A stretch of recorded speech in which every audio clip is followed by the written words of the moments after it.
Bonjour à tous, j'espère que vous allez excellemment bien et aujourd'hui on va parler Tour de France, on va parler cyclisme et on va parler de la présentation un petit peu des leaders pour le général pour ce Tour de France et des équipes qui accompagneront ces leaders et mon avis sur est-ce qu'ils sont bien entourés ou peut-être pas assez entourés. Et on va commencer avec les leaders français. Eh bien, on commence avec AG2R la mondiale, avec Romain Bardet. Romain Bardet qui aura une équipe très typée montagne quand même, avec Michael Cherel, son lieutenant habituel, Tony Galopin, également Alexis Vuillermoz, Mathias Franck, qui a fait un bon Tour de Suisse. Mathias Franck, souvent l'attaque. Benoît Cosnefroy également. Et puis deux coureurs qui aiment un peu plus le plat, qui sont Alexis Goujard et Oliver Nezen. Équipe qui aura, je pense, du mal sur le contre-la-montre par contre, parce qu'à part Goujard et Nezen, Mathias Franck, il n'est plus forcément excellent. Tony Galopin, on a vu ses derniers chronos sur le Giro, c'était pas exceptionnel. Un coureur qui a fait le Giro, c'est donc Tony Galopin, et puis Vuillermoz. L'avantage, c'est que par contre, Vuillermoz avait peu de jours de course en attaquant le Giro, même s'il a eu une fin de Giro un peu compliquée avec une crise d'asthme qu'il a eu du mal à gérer. Mais voilà, du côté d'AG2R, je pense qu'on a une équipe très montagne et que sur les chronos, on risque de perdre un petit peu de temps. Mais il sera très bien entouré en montagne, je pense, Romain Bardet, même s'il faut faire attention, c'est que Cosnefroy et Tony Galopin sont tombés lors des championnats de France. Et peut-être que les premiers jours, ils ne seront pas au top physiquement. On passe à l'autre favori de ce Tour de France, Thibaut Pinot du côté des Français, à la Groupama FDJ. Thibaut Pinot qui sera bien entouré, avec David Gaudu, avec Mathieu Ladanius, Rudy Mollard, Sébastien Reichenbach, Anthony Roux, William Bonnet. Moi, j'ai envie de dire qu'il manque peut-être un ou deux éléments en haute montagne. C'est vrai que Anthony Roux, je sais pas trop ce qu'il vaut en haute montagne. Pour moi, c'est plus un coureur de vallonné. Mathieu Ladanius, je me dis qu'on aurait peut-être pu mettre mieux. Stefan Kung, je sais qu'il passe plutôt bien les côtes quand même, le Suisse. Mais voilà, à voir ce que ça donne dans les étapes de montagne. C'est peut-être un petit peu trop limité.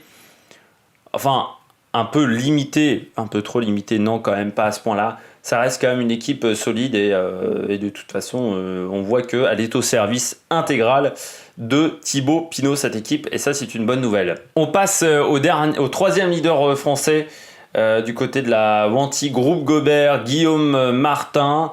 Alors Guillaume Martin, c'est toujours le même problème. Est-ce qu'on le met comme leader ? Moi, l'année dernière, heureusement qu'il avait fait beaucoup d'échappées, un petit peu comme Pierre Latour, parce qu'au niveau du maillot blanc, ils étaient quand même moins bons qu'un certain Egan Bernal. Après, Guillaume Martin, il a progressé cette saison. Je l'ai vu au Tour de Sicile au mois de mars. Je l'ai trouvé plutôt en forme, mais ça reste le Tour de Sicile sur l'étape remportée par Masnada, qui était l'étape de l'Etna. C'est une équipe qui est quand même tournée pour tenter de prendre des échappées, parce qu'autour Tour de lui, il y a Aude Christian King qui peut l'aider. Après, Zandro Meurice, Bacart, Wim de Rent, ça me semble limité. Johan Ofredo en montagne, c'est quand même limité aussi. Et puis Andrea Pasqualone, Kevin Magnussen. C'est quand même une équipe qui me semble pas très bien armée pour l'aider en montagne. Donc Guillaume Martin devra se débrouiller seul. Après, l'objectif de toute façon pour Guillaume, c'est de faire un top 15. Il est capable de le faire. Il a les armes pour, mais je pense qu'il faudra qu'il parte en échappée. Pour le français. On va passer aux trois autres équipes françaises. Du côté de la Cofidis, alors c'est pas un français qui sera leader, c'est Rezou Serrada, mais je trouve qu'il est très bien entouré, Rezou Serrada. Alors est-ce qu'il pourra faire mieux qu'un top 15 ?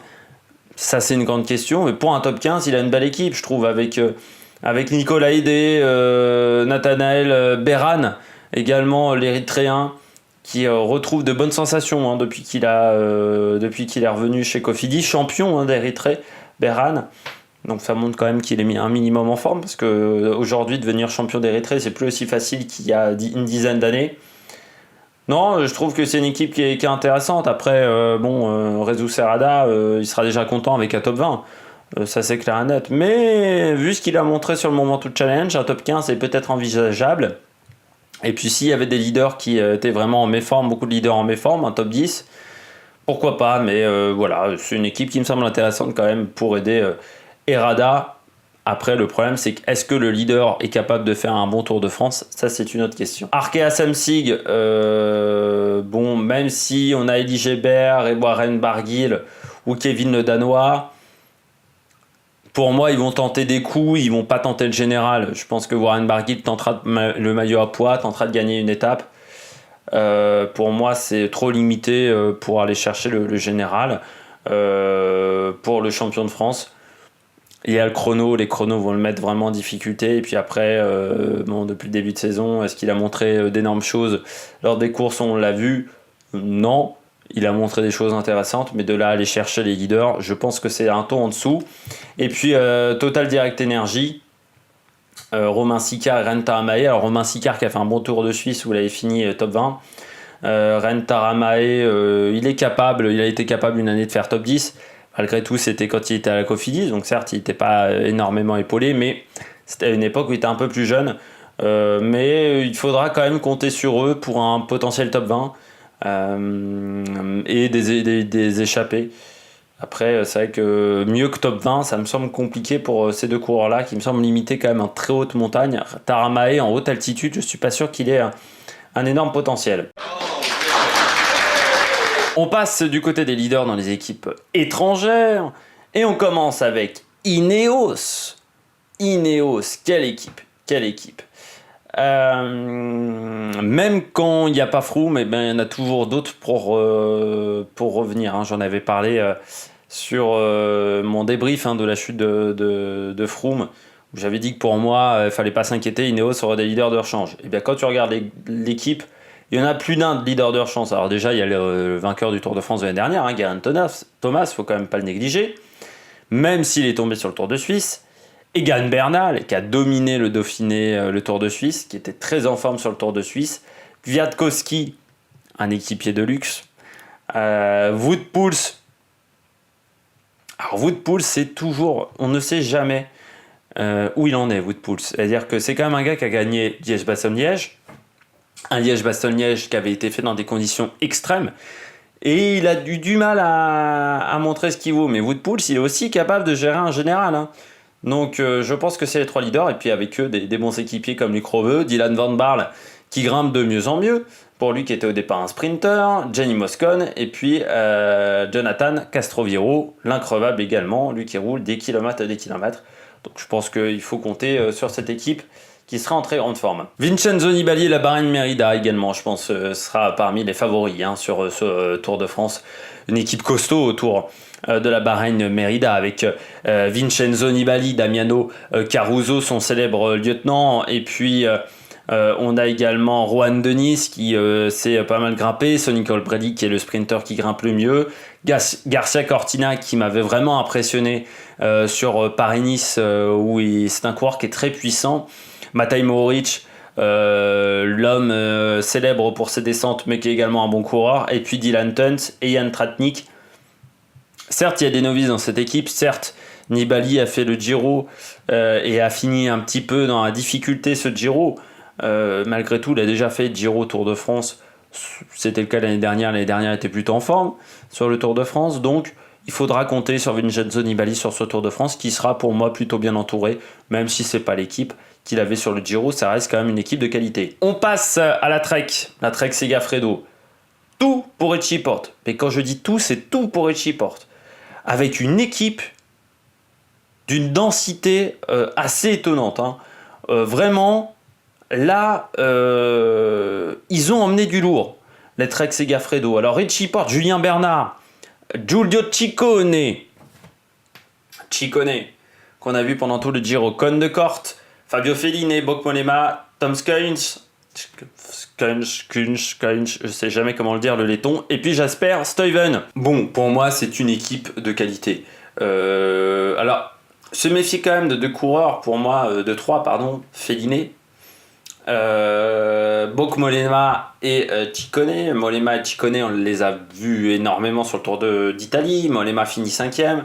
Ciccone, on l'a vu énormément, il a remporté une étape, il remporte le maillot de meilleur grimpeur, donc voir dans quel état de forme ils seront. Est-ce que Ciccone également arrivera à se mettre en équipier de luxe, alors que c'est un coureur qui a quand même beaucoup de caractère, on verra. Par exemple, sur l'étape où Mollema était parti en échappée, Ciccone n'avait pas roulé, contrairement à... je sais plus c'était quel coureur qui était avec eux. C'était pas... Non, je sais plus c'était qui, je vais dire une bêtise. Donc je sais plus qui était avec eux, mais voilà, il n'avait pas roulé lui. Donc c'est un coureur de caractère. Est-ce que ça va être facile pour lui d'être équipier? Pas sûr. Mais Richie Porte a une équipe sur le papier qui est extrêmement costaude. Et puis Richie Porte, sur le Tour de France, il est toujours bien. Par contre, il faut qu'il arrive à tenir sur ses deux roues.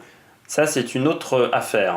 Astana avec le vainqueur du Dauphiné, Jakob Fuglsang, une équipe de qualité, Pello Bilbao, Kurt Nielsen, Omar Fraile, Hugo Houle, Gorka Izagirre, Luchenko, Luisson Sanchez qui a remporté une étape sur le Tour de Suisse. Tout pour Fuglsang. Et en même temps, depuis le début de saison, il montre quand même qu'il est très performant. Troisième de la course en Italie sur les routes blanches, en Toscane. Vainqueur de Liège-Bastogne-Liège, deuxième de l'Amstel, troisième de l'Amstel, deuxième de la Flèche Wallonne. Bon, voilà, vainqueur du Dauphiné. Depuis le début de saison, vraiment, il y a un truc qui s'est débloqué chez Jakob Fuglsang. Il est en très grande forme. Sur les grands tours, il a déjà fait des top 10. Il avait fait 7ème, je crois, d'un Tour de France. Donc il est capable de faire top 5. Et puis, voilà, il a une équipe de qualité. Faire attention, Pello Bilbao a fait le Tour d'Italie, mais il était en très grande forme sur le Tour d'Italie. Donc peut-être qu'il sera moins bien sur le Tour de France. Mais après, l'équipe est, de toute façon, est très costaud. Et puis Kurt Nielsen, pourquoi pas dans des échappées également, mais équipe de qualité. On continue avec EF Education First, équipe américaine. Là aussi, c'est costaud. Autour de Rigoberto Urán, on retrouve Alberto Bettiol, le vainqueur du Tour des Flandres, Simon Clark, Daniel Kangert, Langeveld, qui était très en forme sur le Tour des Flandres également et sur Paris-Roubaix, Tom Scully, TJ Van Garderen et Michael Woods. Là, on a une équipe All-Star.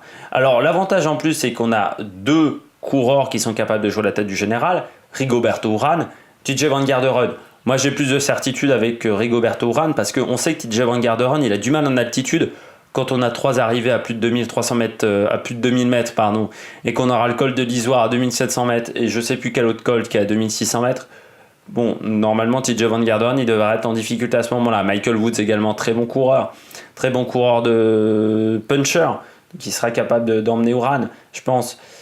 Daniel Kangert qui a fait un très bon Giro, je crois qu'il fait 15e ou 16e du Giro, avec Dombrowski et tout ça. Alors après, il faudra voir la forme qu'il a, parce qu'il avait une très très grosse forme au mois d'avril et au mois de mai. Peut-être qu'elle serait un peu moins bonne au mois de juillet pour Daniel Kangert.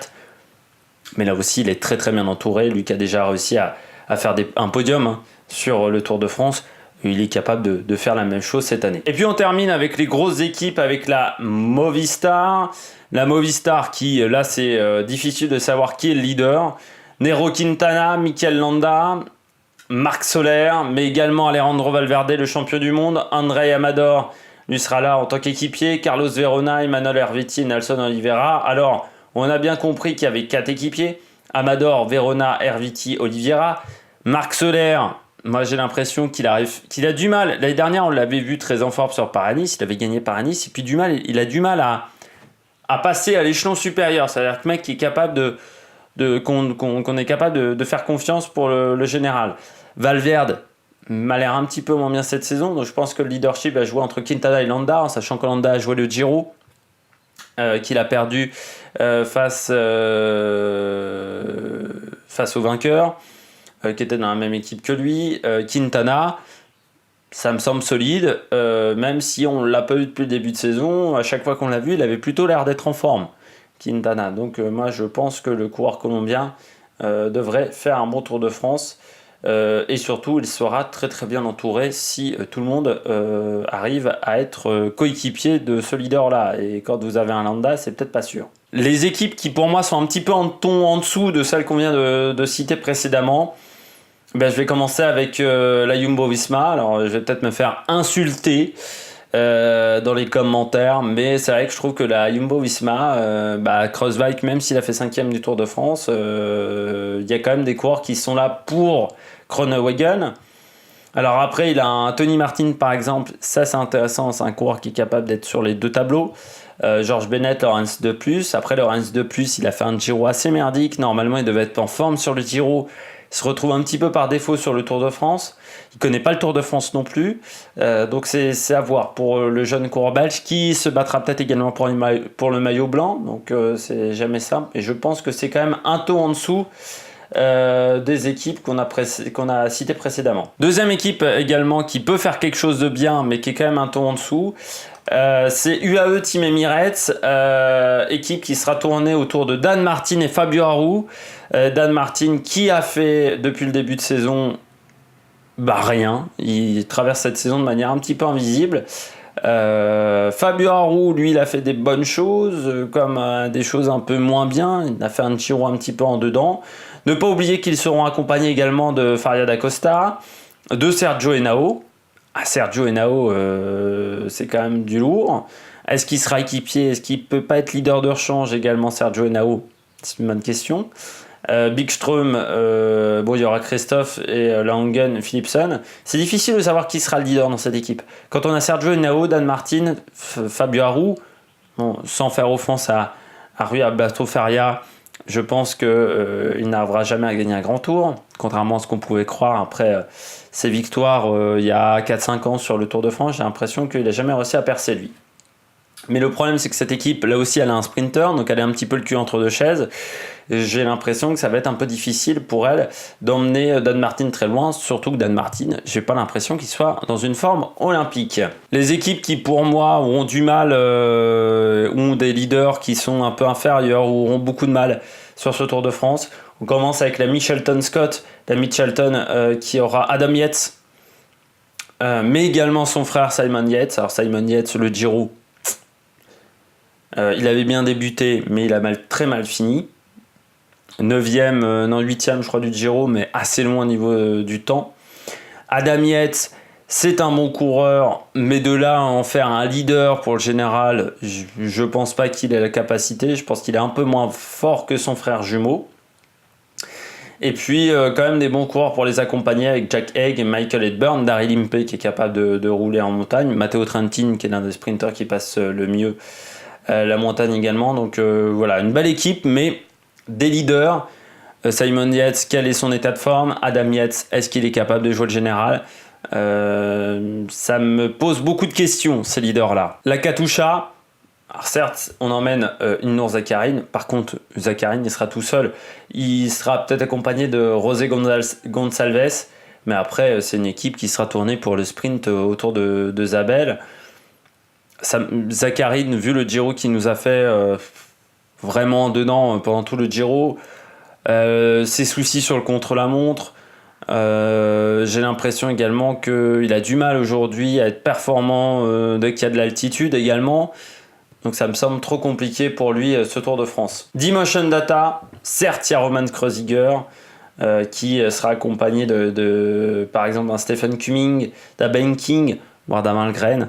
Malgré tout, Roman Kreuziger, je pense que c'est un coureur qui aujourd'hui s'est consacré au classique, qui en montagne est capable de faire un top 10 mais pas beaucoup mieux, qui en plus aura une équipe qui aura peu d'équipiers avec lui. Roman Kreuziger, ça me semble trop limité. Je pense qu'il cherchera plutôt à gagner des étapes, le coureur tchèque. Et puis dernière équipe de Conan Quick-Step, certes il y a Enric Mas qui a fait un top 10 sur la Vuelta, mais en étant seul, déjà c'était la Vuelta, je suis pas sûr qu'il soit capable de faire ça sur le Tour de France. Et surtout réussir à faire ça quand on est un peu seul dans son équipe, ça me semble difficile. Eh bien, j'espère que vous avez aimé cette vidéo. Très vite, la présentation de l'étape numéro 1 du côté de Bruxelles, plutôt destinée aux sprinters. N'hésitez pas à réagir dans les commentaires, n'hésitez pas à vous abonner à la chaîne, n'hésitez pas à mettre un pouce bleu. Et puis nous, on se retrouve pour de nouvelles aventures, cyclisme et également sport mécanique sur la Merck Production. Ciao, ciao!